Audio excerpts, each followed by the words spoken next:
Global news 24 এর সবাইকে স্বাগত জানাচ্ছি। এখন আপনাদের সঙ্গে রয়েছি তানভীর সাকলাইন নূর। প্রধান উপদেষ্টা ডক্টর মোহাম্মদ ইউনূসের চীন সফর মাইল ফলক হবে বলে মন্তব্য করেছেন ঢাকায় নিযুক্ত চীনের রাষ্ট্রদূত ইয়াও ওয়াং। রোববার পররাষ্ট্র মন্ত্রণালয়ে পররাষ্ট্র সচিব মোহাম্মদ জসিম উদ্দিনের সঙ্গে বৈঠক শেষে সাংবাদিকদের একথা বলেন তিনি। চীনা রাষ্ট্রদূত বলেন, প্রধান উপদেষ্টার সফর নিয়ে আমরা খুব ঘনিষ্ঠভাবে কাজ করছি।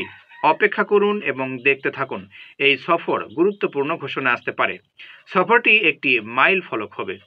প্রধান উপদেষ্টার সফরে দৃষ্টি থাকবে ভারত যুক্তরাষ্ট্রের। এই বিষয়টি নিয়ে চীনের মন্তব্য জানতে চাইলে ইয়াং ওয়েং বলেন, এই সফরটি খুবই ফলদায়ক হবে। বাংলাদেশ চায়নার উপকার বা লাভ কিসে হবে সেটাই আমাদের উদ্দেশ্য। স্থানীয় কূটনীতিকরা বলছেন, সবকিছু ঠিক থাকলে প্রধান উপদেষ্টা 26 থেকে 29 মার্চ চীন সফর করবেন। তিনি 26 মার্চ দুপুরে চীনের উদ্দেশ্যে ঢাকা ছাড়বেন। চীনের হাইনান প্রদেশে অনুষ্ঠেয় ওয়াও ফোরাম ফর এশিয়ার সম্মেলনে যোগ দেবেন ডক্টর ইউনূস। সম্মেলনের উদ্বোধনী প্ল্যানারি সেশনে বক্তব্য দেবেন তিনি। এছাড়া প্রধান উপদেষ্টার চীনের state councillor executive vice premier দ্য কিং বুঝিয়াং এর সঙ্গে বৈঠক হতে পারে।